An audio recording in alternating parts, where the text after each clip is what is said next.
Hey guys, I am John Carrick, and today we are looking at 100 Bullets number 30, Contrabandolero part 3 of 3.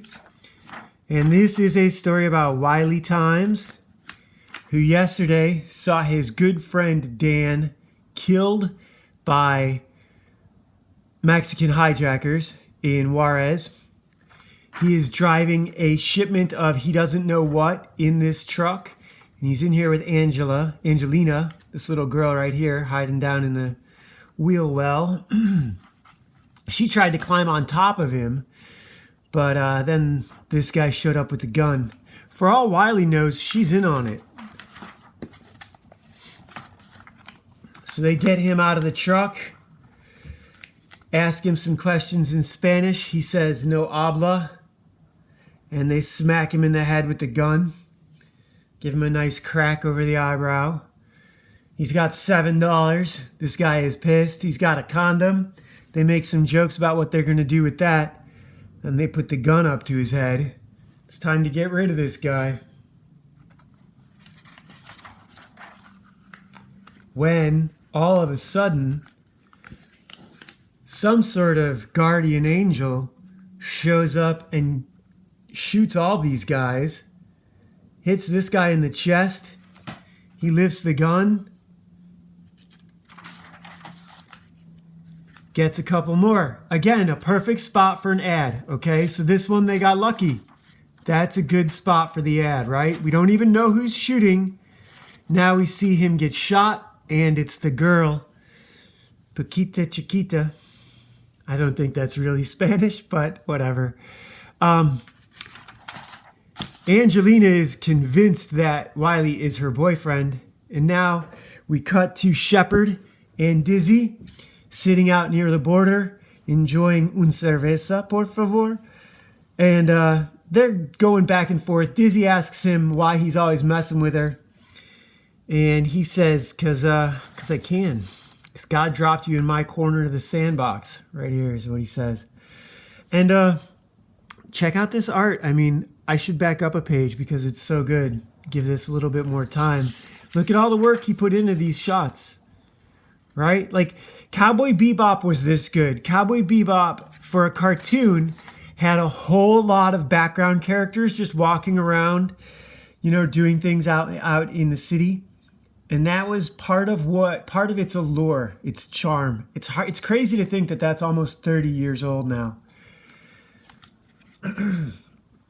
So they're going back and forth, and there's Wiley. Shepard points him out. So why don't you go stop him? Go climb in. Go invite yourself along for the ride. Dizzy gets in front of him, and Wiley wants to know what she's doing there. She's getting in the car. She asks him, what is this about? And he tells her champagne. And she gets really mad. You better not be doing this for me. And he's like, I'm not. I'm helping out a friend. He's helping out his friend Dan, who is dead. And he explains, she's like, for real dead? Yeah, for real, shot in the head, dead. And then this girl is still Wiley's girlfriend now. Wiley's not having it. He's at best her babysitter because she is like a teenager. Here's that ICO ad. They get to the border. This is the part where Wiley has to get through the 6th booth to the left. He tells him his name's Hopper. The guy's like, so what? Do you have anything to declare? No. And the guy's like, well, and he tells him, look, Coochie sent me. He said, no names, just give me my piece. She's going to shoot him, and Desi elbows her in the head. And he's like, what do you mean your piece? And he's like, it's under the seat. The cash under the seat. So we flip the page. They're getting out. They have arrived at home. Everything is safe. Wiley collapses into his lawn chair right out here at the hotel. And Dizzy is disappointed, to say the least. Wiley doesn't know what's in the truck. None of them have any idea what's in the truck yet. So that's kind of, it's fairly relevant. But the important thing to Wiley is that his friend Dan is dead, and he explains that he didn't really know him. He just knew him at the bar to hang out with, but still, he didn't want to see him get killed.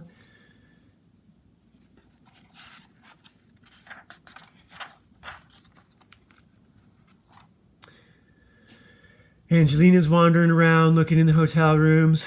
He's out of beer.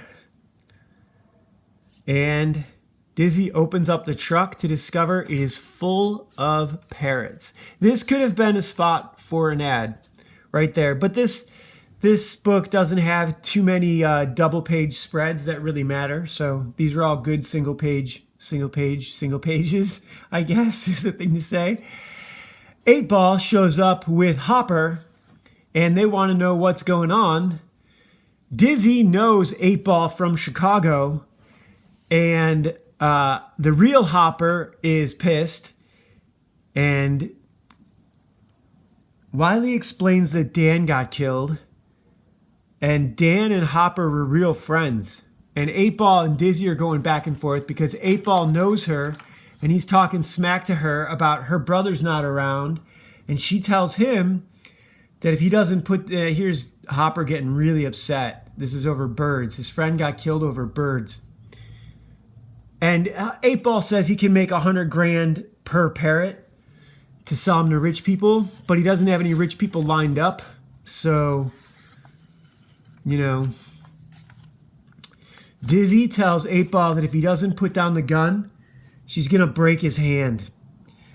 And he points the gun. He's talking smack.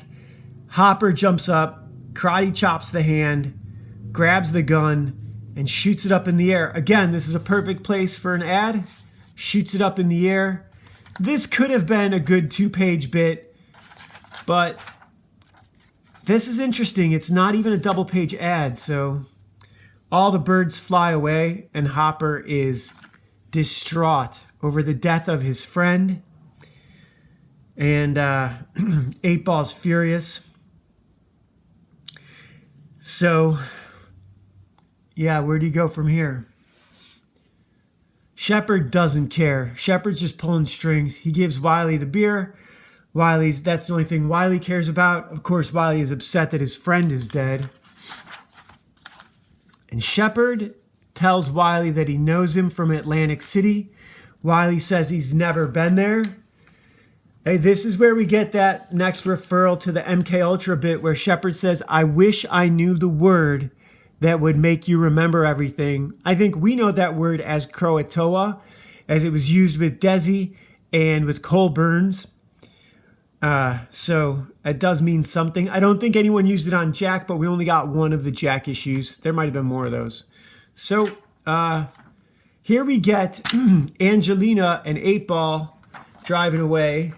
And Angelina has a credit card that Wiley gave her, and it is for Biddle Jan, and that is the credit card that 8-Ball gave to Wiley at the beginning of this 3 issues ago that was declined, and he stole the gas, and so it's about to, you know, come back.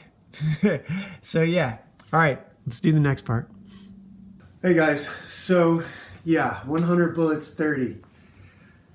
This makes me think about what Stephen King is sort of doing with his writing.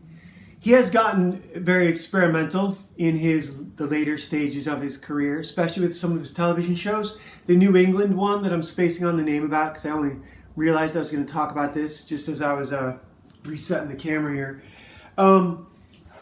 Basically what Stephen King has started doing is he's only writing middles.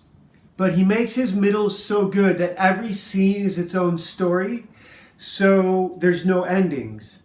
You don't need an ending if the middle is top-notch. And that's what Stephen King has started doing. And that's what this is by Brian Azzarello.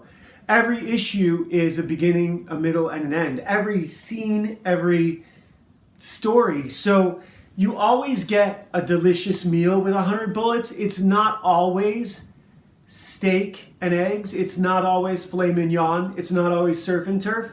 But it's not always just fries either. It's a pretty, 3-course meal. Steak, potatoes, something good to drink, I mean, it's a comic book. It's not a novel. You know, it's not Hemingway, but it's still good. And this is the short story in an even tighter, more compressed format, a more visceral format, more athletic because of the art. It's more, I mean, look at Dizzy here. Johnson. I want to say it's Greg Johnson, but I don't know. I have no idea. What else do I want to say about this issue? You know, this idea of writing middles or making every part matter, that is Dave Johnson. And I think it says Digital Chameleon is the colorist. So that's why when people put up their fake names, I never remember who you are. So like this is Alpha Channel. I don't expect you guys to remember Alpha Channel. You might remember me as John Carrick, which is fine. And today is brought to you by Ashley Fox, Legacy of a Mad Scientist, and The Legend of Ashley Fox. 2 amazing science fiction fantasy novels for you guys. LA, look, the fires are bad. Everyone is struggling. There's a lot of trouble right now. Everyone I know, I'm out here doing this every day pretending that life is fine and awesome, because maybe when this finds you, life is fine and awesome. Maybe when this finds you, you want to forget that your life sucks for 5 minutes. God knows I do. So doing these lets me disconnect for a minute too. This is the Ace of Hearts. Ace of Hearts or diamonds? It's so hard to see. It's got to be hearts. Yeah, it's got to be. No, I think that's diamonds. Can you guys see that? It's a diamond. It's just really hard to see, and it's really fat and square. So this one says you work at a hospital and the collapse has begun and you have a chance to ransack supplies. What do you take and why? Do you leave everything? That's a hard question to answer, because hospitals are generally, in an emergency, they're going to become focal points for the population. And they have generators and stuff. They have their own water, I believe. So if you work there, where are you going to go? The hospital is the best place to be. The hospital is where the community, it's going to be one of the locus points where a community is rebuilt around. Hospitals, farms, you know, there's going to be certain things. God, nothing exists without the farms. So I don't know what's going to happen in a post-collapse society. It's going to be fun for a little while. There's going to be a whole lot. Apparently, when the 1992 riots happened with Sublime, I remember that from the song, April 26, 1992, apparently a whole lot of debts were paid out. That was essentially like The Purge, you know, the movie, where I guess a lot of crimes didn't get, and apparently there was a lot of vigilante police work done over that, 48-hour period. And I think we'd see a lot of that. I think we'd see a lot of debts being paid out. People with grudges. There's a lot of unhappy people right now, and things are tight for everyone. All these fires, a lot of rich people who thought they were untouchable got touched.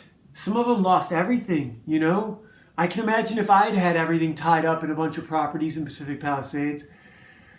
I can't even, hearing smartasses like me come out here and say that it was a giant evidence fire is not helpful. I have some clothes I should probably look into giving away.